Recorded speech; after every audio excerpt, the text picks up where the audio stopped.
ನಾನೇ ಈ ಪ್ರಾಸ್ತಾವಿಕ ಭಾಷಣವನ್ನು ಮಾಡಬೇಕು ಅಂತ ಹೇಳಿ ಒಂದು ನಿಶ್ಚಯಿಸಿ ನಾನೇ ಮೊದಲು ಕೆಲವು ಮಾತುಗಳನ್ನು ಆಡಬೇಕು. ಯಾತಕ್ಕೋಸ್ಕರ ಭಾನುಪ್ರಕಾಶ್ ನಿಲ್ಲಬೇಕು, ಯಾವ ಕಾರಣಕ್ಕೆ ಚುನಾವಣೆ ಆಗಬೇಕು, ಬ್ರಾಹ್ಮಣ ಸಭೆಯ ನಡೆಸ್ತಕ್ಕಂಥ ಸೂಕ್ತವಾದಂಥ ಅಭ್ಯರ್ಥಿ ಯಾರು, ಇದರಲ್ಲಿ ಇದು ಒಂದು ಸಮಾಜ ಸೇವೆ ಮಾಡತಕ್ಕಂಥ ಒಂದು ಸಂಸ್ಥೆ, ಬ್ರಾಹ್ಮಣರ ಶ್ರೇಯೋಭಿವೃದ್ಧಿಗಳಿಗೆ ದುಡಿತಕ್ಕಂಥ ಒಂದು ಸಂಸ್ಥೆ ಆದುದರಿಂದ ಚುನಾವಣೆ ಯಾಕೆ ಆಗಬೇಕು, ಚುನಾವಣೆ ಮಾಡಿ ನೀವು ಒಟ್ಟಿಗೆ ಯಾಕೆ ನಿರ್ಧಾರ ಮಾಡೋದಕ್ಕಾಗಲಿಲ್ಲ, ಈ ರೀತಿಯಾದಂಥ ಪ್ರಶ್ನೆಗಳು ಅನೇಕ ಜನ ಕೇಳ್ತಾರೆ.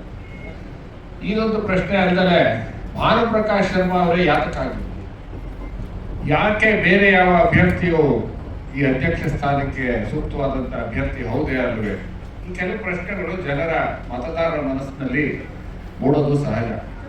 ಇದೆಲ್ಲದಕ್ಕೂ ನನ್ನ 3 ವರ್ಷದ ಅವಧಿಯ ಅನುಭವವನ್ನು ನಾನು ನಿಮ್ಮ ಮುಂದೆ ಕೆಲವು ವಿಚಾರವನ್ನು ಹೇಳ್ಕೊತೇನೆ. ಯಾತಕ್ಕೋಸ್ಕರ ನಾನು ಭಾನುಪ್ರಕಾಶ್ ಶರ್ಮಾ ಅವರನ್ನು ಅಭ್ಯರ್ಥಿಯಾಗಿ ನಿಲ್ಲಿಸಿದ್ದೀನಿ, ಯಾವ ಕಾರಣಕ್ಕೋಸ್ಕರ ಭಾನುಪ್ರಕಾಶ್ ಶರ್ಮಾ ಅವರು ಗೆದ್ದು ಈ ಸಂಸ್ಥೆಯ ಚುಕ್ಕಾಣಿಯನ್ನು ಹಿಡಿಬೇಕು ಅನ್ನೋ ಕೆಲವು ಪ್ರಶ್ನೆಗಳಿಗೆ ನಾನು ಪ್ರಾರಂಭದಲ್ಲೇ ನಿಮಗೆ ಕೆಲವು ಉತ್ತರಗಳನ್ನು ನೀಡ್ತೀನಿ. 2019ರಲ್ಲಿ ಕೋವಿಡ್ ಸಮಯ, 2019-20 ಬಹಳ ನಮ್ಮ ಸಂಘಟನೆ ಬಹಳ ಒಂದು ದುಸ್ಥಿತಿಯಲ್ಲಿ ಇದ್ದಂಥ ಸಂದರ್ಭ. ನಮ್ಮ ಬ್ರಾಹ್ಮಣ ಮಹಾಸಭೆಯ ಅಧ್ಯಕ್ಷರು ಸಹ ಈ ಕೆಲವು ಬ್ಯಾಂಕಿಂಗ್ ಒಂದು ವ್ಯವಸ್ಥೆಯಲ್ಲಿ ಕೆಲವು ಸಮಸ್ಯೆಗಳಿಗೆ ಸೇರಿಕೊಂಡಂಥ ಸಂದರ್ಭ.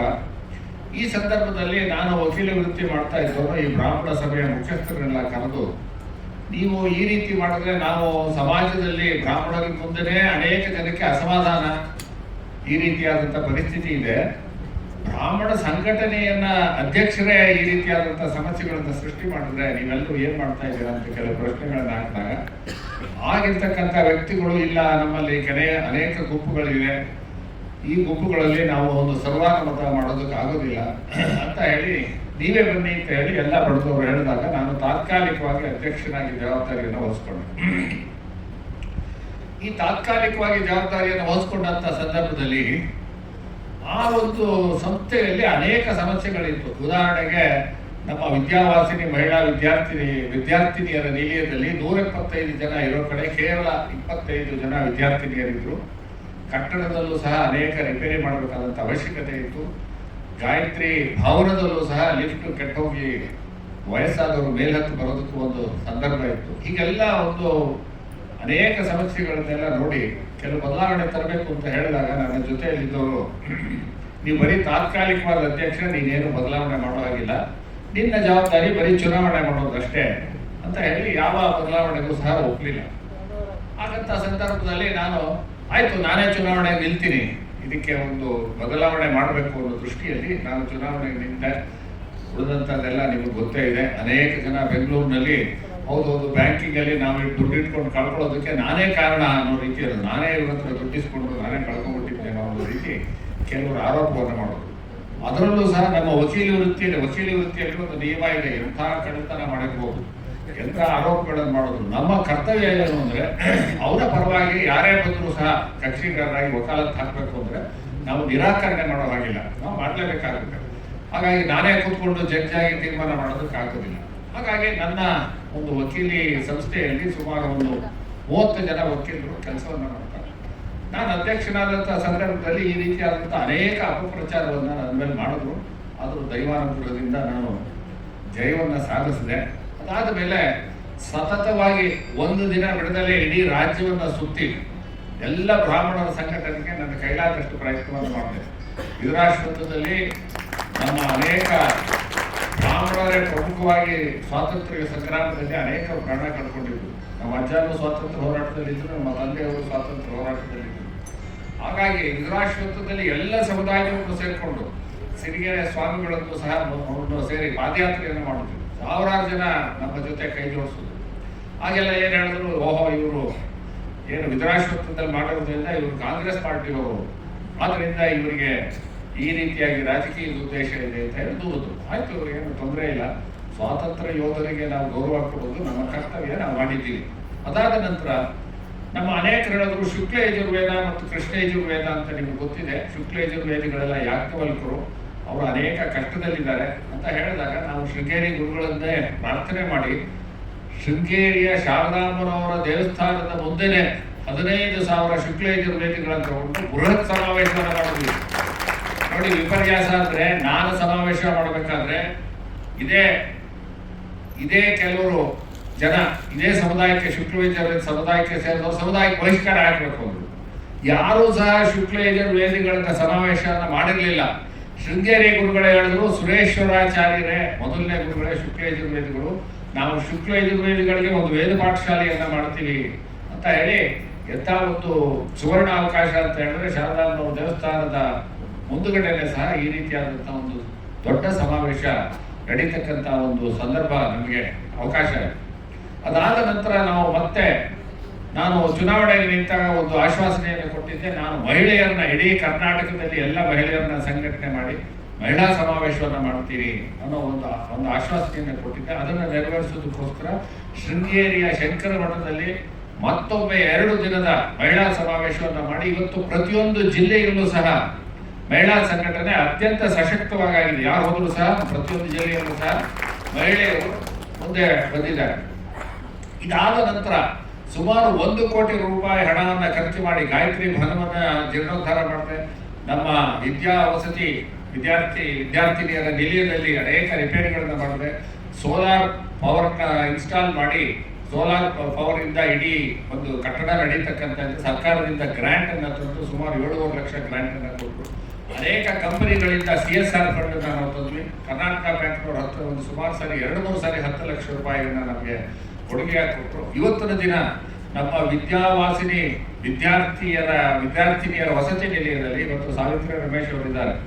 ಅವರೆಲ್ಲರೂ ಸಹ ಶ್ರಮವನ್ನು ವಹಿಸಿ 175 ಜನ ಹೆಣ್ಣು ಮಕ್ಕಳು ನಮ್ಮ ವಸತಿ ನಿಲಯದ ಉಪಯೋಗವನ್ನು ಪಡ್ಕೊತಾ ಇದ್ದಾರೆ. ಎಲ್ಲ ಮಕ್ಕಳು ಸಹ ಬೆಂಗಳೂರಿನ ಹೊರಗಿನವರು, ಅರ್ಚಕರ ಮಕ್ಕಳು, ಅಡಿಗೆಯವರ ಮಕ್ಕಳು, ಇಂತಹ ವ್ಯಕ್ತಿಗಳು ಇಂತಹ ವಿದ್ಯಾರ್ಥಿನಿಯರು ಅದರ ಉಪಯೋಗವನ್ನು ಪಡ್ಕೊತಾ ಇದ್ದಾರೆ.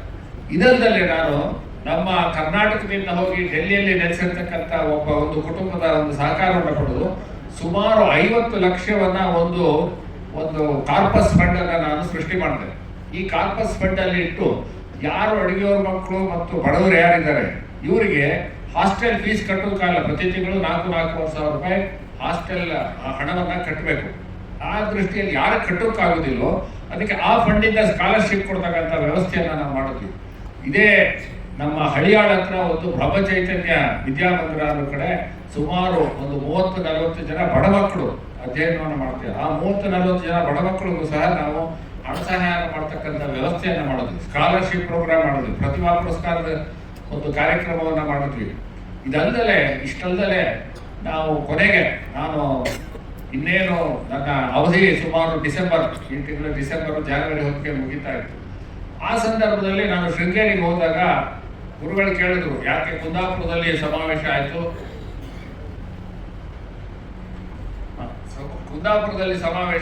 ಅದಾದ್ಮೇಲೆ ನೀವು ರಾಜ್ಯ ಮಟ್ಟದ ಸಮಾವೇಶ ಮಾಡಲಿಲ್ವಾ? ಹೌದು, ನನ್ನ ಅವಧಿ ಮುಗಿಯೋದಕ್ಕೆ ಮುಂಚೆ ಒಂದು ಸಮಾವೇಶ ಮಾಡಬೇಕು ಅಂತ ನಿರ್ಧಾರ ಮಾಡಿ ಜನವರಿ 4-5 ಮಾಡೋಣ ಅಂತ ನಿರ್ಧಾರ ಮಾಡಿದ್ವಿ. ಗುರುಗಳು ಹೇಳಿದ್ರು, ಉತ್ತರಾಯಣ ಬರಲಿ, 4-5 ಬೇಡ, 18-19 ಒಳ್ಳೆ ದಿನ, ಅವತ್ತಿನ ದಿನ ಮಾಡಿ ಅಂತ ಹೇಳಿದ್ರು.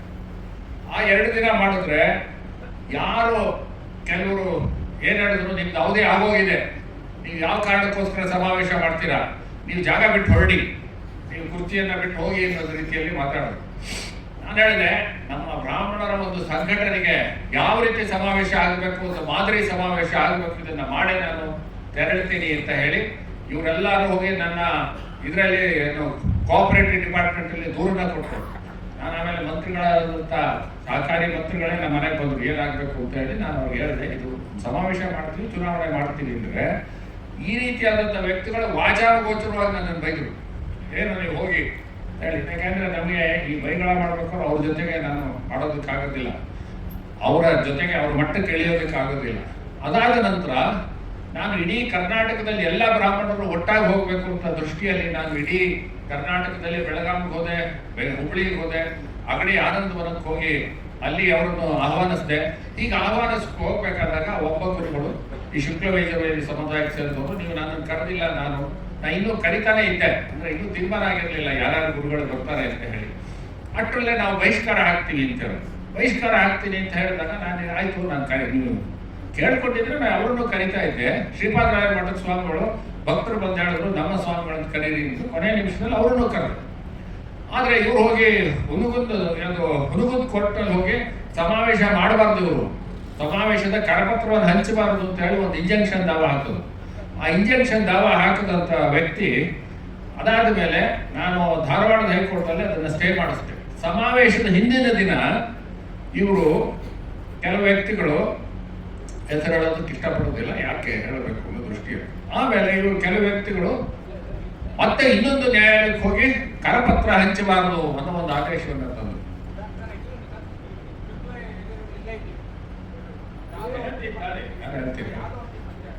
ಯಾರೋ ಒಂದು ಕೆಲವು ಜನ ಅಂತ ಹೇಳ್ತಾ ಇದ್ದೀನಿ, ನೀವು ಅಂತಾನೆ ಹೇಳ್ತಾ ಇಲ್ಲ.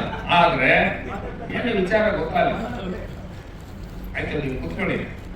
ಇದಾದ ಮೇಲೆ ಹಿಂದಿನ ದಿನ ಇನ್ನೊಂದು ಕೋರ್ಟಲ್ಲಿ ಹೋಗಿ ಆರ್ಡರ್ ತಂದ್ರು. ಏನು ಸಮಾವೇಶದಲ್ಲಿ ನಾನು ಅಷ್ಟೊತ್ತಿಗಾಗಲೇ ಎಲ್ಲ ಸಚಿವರನ್ನು ಭೇಟಿ ಮಾಡಿ, ನಿತಿನ್ ಗಡ್ಕರಿ ಅವರನ್ನ ಭೇಟಿ ಮಾಡಿ, ಭಜನ್ ಲಾಲ್ ಶರ್ಮಾ ಅವರು ರಾಜಸ್ಥಾನದ ಮುಖ್ಯಮಂತ್ರಿಯನ್ನ ಭೇಟಿ ಮಾಡಿ, ಫಡ್ನವೀಸ್ ಅವರನ್ನ ಭೇಟಿ ಮಾಡಿ, ಬಾಂಬೆನಲ್ಲಿ ಹೋಗಿ ಫಡ್ನವೀಸ್ ಅವರನ್ನ ಭೇಟಿ ಮಾಡಿ, BL ಸಂತೋಷ್ ಅವರನ್ನ ಭೇಟಿ ಮಾಡಿ ಎಲ್ಲರನ್ನೂ ಆಹ್ವಾನಿಸಿದ್ದೆ.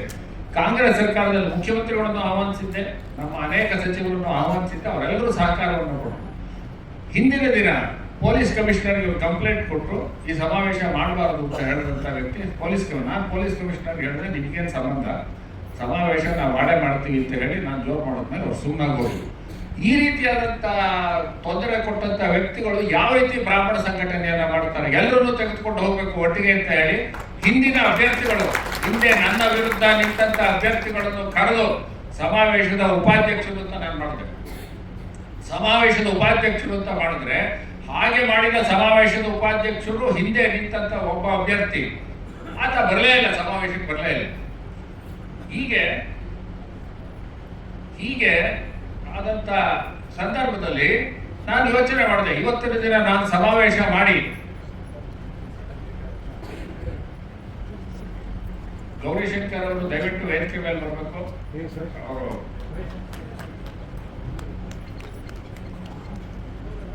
ಈ ವಿಷಯವನ್ನ ನಾನು ಸಮಾವೇಶದ ಹಿಂದಿನ ದಿನ ಈ ರೀತಿಯಾಗಿ ಒಂದು ಘಟನೆ ನಡೆಯಿತು. ಹೀಗೆ ಯೋಚನೆ ಮಾಡಿದಾಗ ಸಮಾವೇಶದ ಎಲ್ಲ ಖರ್ಚನ್ನು ಉಳಿಸಿ ಒಂದೊಂದು ಪೈಸಕ್ಕೂ ನಾವು ಲೆಕ್ಕವನ್ನು ಇಟ್ಟು ಸಮಾವೇಶದಲ್ಲಿ ನಾವು ಏನು ಸಂಗ್ರಹವಾದಂಥ ಹಣದಲ್ಲಿ 1 ಕೋಟಿ ರೂಪಾಯಿ ಹಣವನ್ನು ನಾನು ಉಳಿಸಿದ್ದೀನಿ. ಇವತ್ತಿನ ದಿನ ಅದನ್ನ ನಾವು ಬ್ಯಾಂಕಲ್ಲಿ ಫಿಕ್ಸೆಡ್ ಡಿಪಾಸಿಟ್ ಆಗಿಟ್ಟಿದ್ದೀವಿ. ಸಮಾವೇಶವನ್ನು ನಡೆದು 1 ಕೋಟಿ ರೂಪಾಯಿ ಹಣವನ್ನು ಉಳಿಸಿದ್ದೀವಿ. ಎಲ್ಲರೂ ಬ್ರಾಹ್ಮಣರೆಲ್ಲ ಒಟ್ಟಾಗಬೇಕು ಅಂತ ಹೇಳಿ ನಾನು ಯೋಚನೆ ಮಾಡಿ, ನಾನು ಇಷ್ಟೆಲ್ಲ ಹಗಲು ರಾತ್ರಿ ಶ್ರಮವನ್ನು ವಹಿಸಿ ವಕೀಲಿ ವೃತ್ತಿಯಲ್ಲಿ ನಾನು ಇದೇ ಕೂತಿದ್ರೆ ನಾನು ಒಂದಷ್ಟು ದಿನದಲ್ಲಿ 1 ಕೋಟಿ ರೂಪಾಯಿ ಸಂಪಾದನೆ ಮಾಡ್ತಾ ಇದ್ದೆ. ಇಷ್ಟನ್ನೆಲ್ಲ ಬಿಟ್ಟು ನಾನು ಎಲ್ಲ ಬ್ರಾಹ್ಮಣರನ್ನು ಒಟ್ಟುಗೂಡಿಸೋಣ, ನಾನು ಮುಂದಿನ ಟರ್ಮಲ್ಲಿ ನಾನು ಎಲ್ಲೂ ಯೋಚನೆ ಇಲ್ಲ, ಇದೊಂದರಲ್ಲಿ ಒಂದು ಸಮಾವೇಶದಲ್ಲಿ ಬ್ರಾಹ್ಮಣರಲ್ಲಿ ಒಂದು ಐಕಮತ್ಯ ಬರಲಿ ಅನ್ನೋ ದೃಷ್ಟಿಯಲ್ಲಿ ನಾನು ಹಗಲು ರಾತ್ರಿ ಕೆಲಸವನ್ನ ಮಾಡಿದ್ರೆ, ಕೆಲವು ವ್ಯಕ್ತಿಗಳು ಇದನ್ನು ಏನಾದರೂ ಮಾಡಿ ವಿಫಲವಾಗಬೇಕು ಅನ್ನೋದಕ್ಕೆ ಸತತವಾದಂತಹ ಪ್ರಯತ್ನ ಮಾಡೋದು. ನಾನು ಆಗ ಯೋಚನೆ ಮಾಡಿದೆ, ಈ ಯೋಚನೆ ಮಾಡಿದವ್ರ ಕೈಯಲ್ಲಿ ನಾನು ಬ್ರಾಹ್ಮಣ ಸಂಘಟನೆ ಕೊಟ್ಟು ಹೋಗ್ಬೇಕಾ. ಆ ದೃಷ್ಟಿಯಲ್ಲಿ ಭಾನುಪ್ರಕಾಶ್ ಶರ್ಮಾ ಅವರು 3 ವರ್ಷ ಅತ್ಯಂತ ಸಮರ್ಥರು, ಬಹಳಷ್ಟು ಸಜ್ಜನರು, ಇಂಥ ವ್ಯಕ್ತಿಗಳನ್ನ ಇಟ್ಟು ನಾನು ನಿಮ್ಮ ಹಿಂದೆ ನಿಂತ್ಕೋತೀನಿ, ಯಾವ ಕಾರಣಕ್ಕೂ ಹೆದರಬೇಡಿ. ಇಷ್ಟು ದಿನ ನಮ್ಮ ಬ್ರಾಹ್ಮಣ ಸಂಘದಲ್ಲಿ ಅನೇಕರು ಬಂದು ಹೋಗಿದ್ದಾರೆ, ಇದೇ ಮೊದಲನೇ ಬಾರಿಗೆ ವೈದಿಕ ವೃತ್ತಿಯಲ್ಲಿ ಇರತಕ್ಕಂಥ ಒಬ್ಬ ವ್ಯಕ್ತಿಗೆ ಅವಕಾಶ ಮಾಡಿಕೊಡಿ ಅನ್ನೋ ದೃಷ್ಟಿಯಲ್ಲಿ ನಾನು ಭಾನುಪ್ರಕಾಶ್ ಶರ್ಮಾ ಅವರನ್ನ ನಿಂತು ನೀವು ದಯವಿಟ್ಟು ಬನ್ನಿ ಮುಂದೆ ನಿಲ್ಬೇಕು ಅಂತ ಹೇಳಿ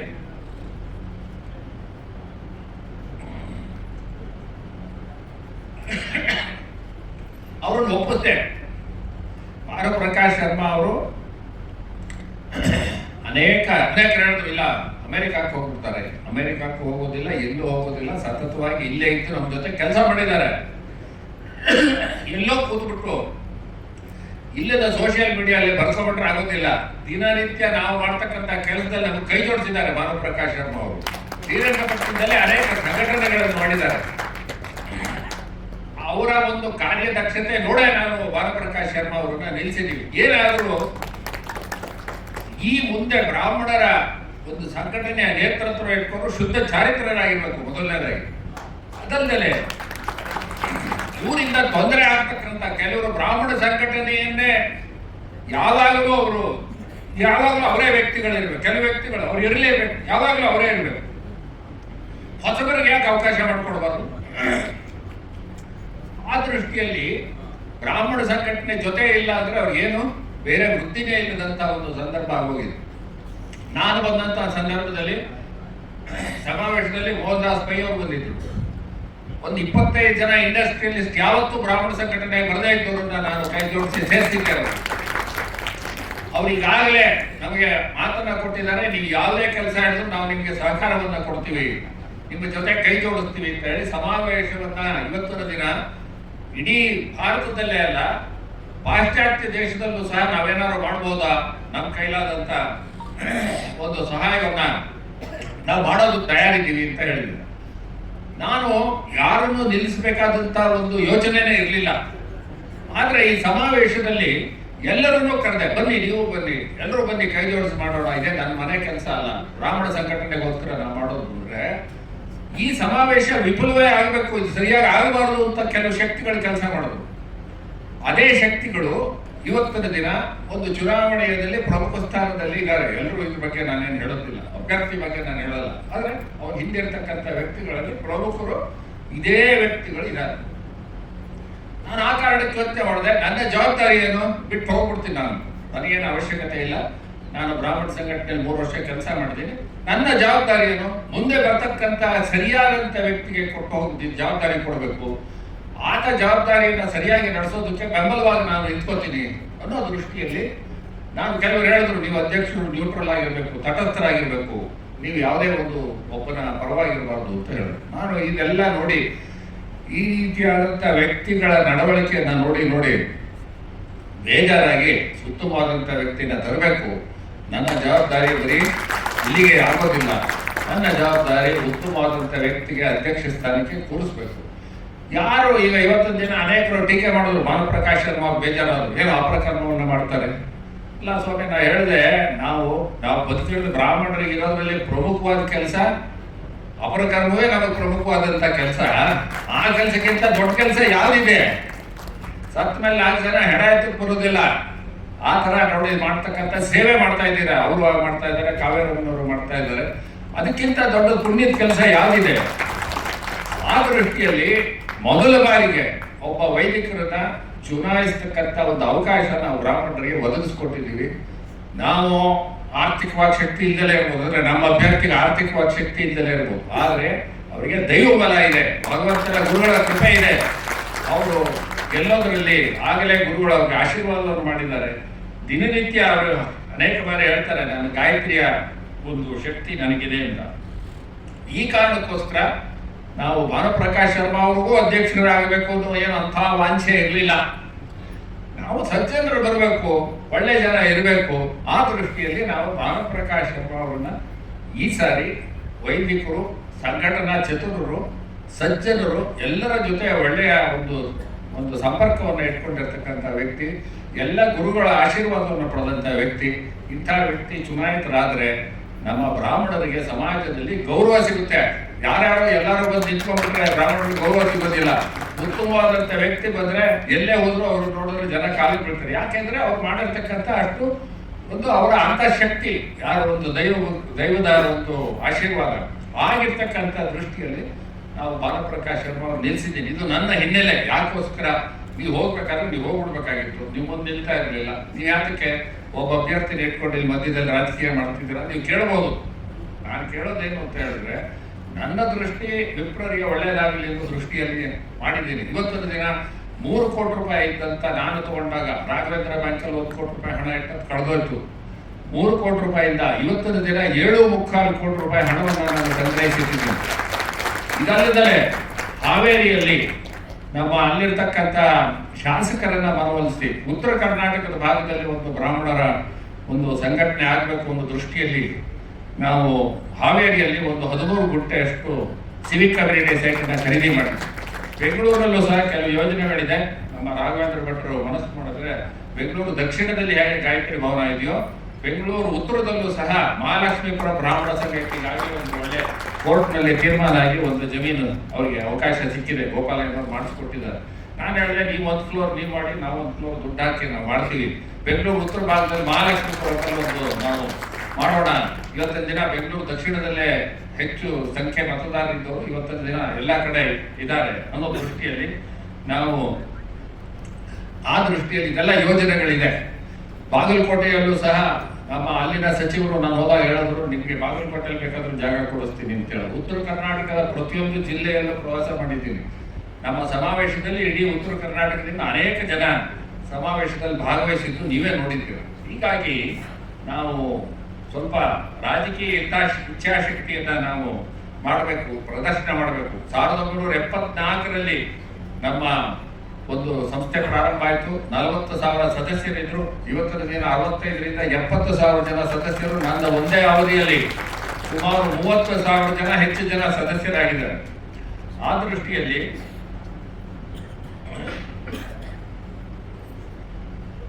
ನಾನು ಬರಬೇಕಾದ್ರೆ ಗುರು ರಾಘವೇಂದ್ರ ಬ್ಯಾಂಕ್ನಲ್ಲಿ ನಮ್ಮ ಹಿಂದಿನ ಆಡಳಿತ ಮಂಡಳಿ 1 ಕೋಟಿ ರೂಪಾಯಿ ಇಟ್ಟರು. ಅದು ನಮಗೆ ನಷ್ಟ ಆಯಿತು. ಯಾಕೆ ಆ ಬ್ಯಾಂಕಲ್ಲಿ ಇಟ್ಟರು ಅದನ್ನು ನಾವೀಗ ಪ್ರಶ್ನೆ ಮಾಡೋದಾಗಿಲ್ಲ. ಆದರೆ ನಾವು ತಗೊಂಡ್ಬರ್ಬೇಕಾದ್ರೆ ನಾವು ಪಡ್ಕೊಂಡಂತ ಅದು ಸಂದರ್ಭ ಆಗಿತ್ತು.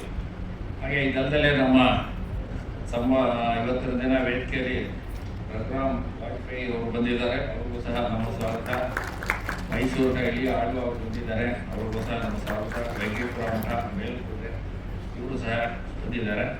ಇಷ್ಟು ವಿಷಯವನ್ನು ಹೇಳಿ ಯಾವ ಕಾರಣಕ್ಕೋಸ್ಕರ ಭಾನುಪ್ರಕಾಶ್ ಶರ್ಮಾ ಅವರು ಅಧ್ಯಕ್ಷರಾಗಬೇಕು ಅನ್ನೋ ವಿಚಾರವನ್ನು ನಾನು ನಿಮ್ಮ ಮುಂದೆ ಇಟ್ಟಿದ್ದೀನಿ. ಒಟ್ಟಿನಲ್ಲಿ ನೀವು ಗೆಲ್ಲಿಸ್ತಕ್ಕಂಥ ಒಂದು ಜವಾಬ್ದಾರಿಯನ್ನು ನಿಮಗೆ ಕೊಟ್ಟಿದ್ದೀನಿ. ಭಾನುಪ್ರಕಾಶ್ ಶರ್ಮಾ ಅವರು ಅನೇಕ ಒಂದು ಸಂಘಟನಾ ಚತುರತೆ ಇದ್ರೂ ಸಹ ನಮ್ಮ ಬ್ರಾಹ್ಮಣ ಸಂಘದ ಅಧ್ಯಕ್ಷತೆ ಆಗ್ಬೇಕಾದ್ರೆ ಒಂದು ಅರ್ಹತೆ, ಬಹಳ ಪ್ರಮುಖವಾದಂಥ ಅರ್ಹತೆ ಇದೆ. ಏನ್ ಕೆಲಸ ಮಾಡಿದ್ರು ಜನ ಬೈತಾರೆ, ನಾವು ಬಯಸ್ಕೊಳಕ್ ತಯಾರಾಗಿರ್ಬೇಕು. ನೀವು ಎಷ್ಟೇ ಒಳ್ಳೆ ಕೆಲಸ ಮಾಡಿ ಬೈಲೇ ಬೈತಾರೆ. ಹಾಗೆ ನಮ್ಮ ಭಾನುಪ್ರಕಾಶ್ ಶರ್ಮಾ ಅವ್ರಿಗೆ ನಾ ಹೇಳಿದೆ, ನೀವು ಅಭ್ಯರ್ಥಿ ಆದ ತಕ್ಷಣ ಜನ ಬೈಯಕ್ಕೆ ಶುರು ಮಾಡ್ತಾರೆ, ಏನು ಬೇಜಾರು ಮಾಡ್ಕೊಬಿಡಿ, ನೀವು ಬಹಳ ಸೆನ್ಸಿಟಿವ್ ಆಗಿರಬಾರ್ದು. ಏನು ಬೈದ್ರು ನಾವು ಮಾಡೋದು ನಮ್ಮ ಆತ್ಮಸಾಕ್ಷಿ ಅನ್ನೋದಿದೆಯಲ್ಲ, ನಮ್ಮ ಆತ್ಮಸಾಕ್ಷಿಗೆ ನಾವು ಉತ್ತರ ಕೊಡಬೇಕು. ನಮ್ಮ ಆತ್ಮಸಾಕ್ಷಿಗೆ ನಾವು ಚೆನ್ನಾಗಿ ಕೆಲಸ ಮಾಡಿದ್ದೀವಿ, ನಿಷ್ಠೆಯಿಂದ ಕೆಲಸ ಮಾಡಿದ್ದೀವಿ ಅಂದರೆ ಸಾಕು. ಆ ದೃಷ್ಟಿಯಲ್ಲಿ ಭಾನುಪ್ರಕಾಶ್ ಶರ್ಮಾ ಅವರು ಈಗಾಗಲೇ ಇಡೀ ರಾಜ್ಯವನ್ನು ಸುತ್ತಿದ್ದಾರೆ.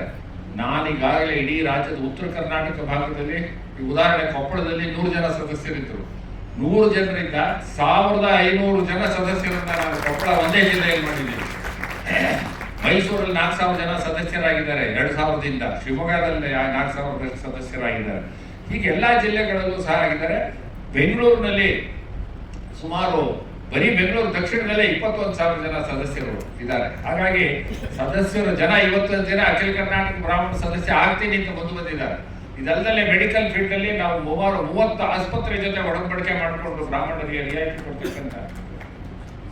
ಮಾಡ್ತಕ್ಕಂಥ ವ್ಯವಸ್ಥೆ ಮಾಡಿದೆ. ಬೈಲಾನ ತಿದ್ದುಪಡಿ ಮಾಡಿ ನನಗೆ 3 ವರ್ಷ ಇದ್ರು ಸಹ ನಾನು 5 ವರ್ಷ ಮಾಡ್ಕೊಳ್ಳೋದಲ್ಲೇ ಮುಂದೆ ಬರ್ತಕ್ಕಂಥ ಅಧ್ಯಕ್ಷರಿಗೆ 5 ವರ್ಷ ಇರಲಿ, 3 ವರ್ಷ ಚುನಾವಣೆ ಮಾಡ್ತಾ ಹೋದ್ರೆ ಬ್ರಾಹ್ಮಣ ಸಭೆ ದುಡ್ಡೆಲ್ಲ ಖರ್ಚಾಗುತ್ತೆ ಅನ್ನೋ ದೃಷ್ಟಿಯಲ್ಲಿ ಈಗ 5 ವರ್ಷ ಮಾಡಿದ್ದೀನಿ. ನಾನು ಅಧ್ಯಕ್ಷ ಆದಾಗ 3 ವರ್ಷ ಇದ್ದಿತ್ತು. ಭಾನುಪ್ರಕಾಶ್ ಶರ್ಮಾ ಅವರಿಗೆ 5 ವರ್ಷ ಇರತಕ್ಕಂಥ ಒಂದು ಅವಕಾಶ ಇದೆ.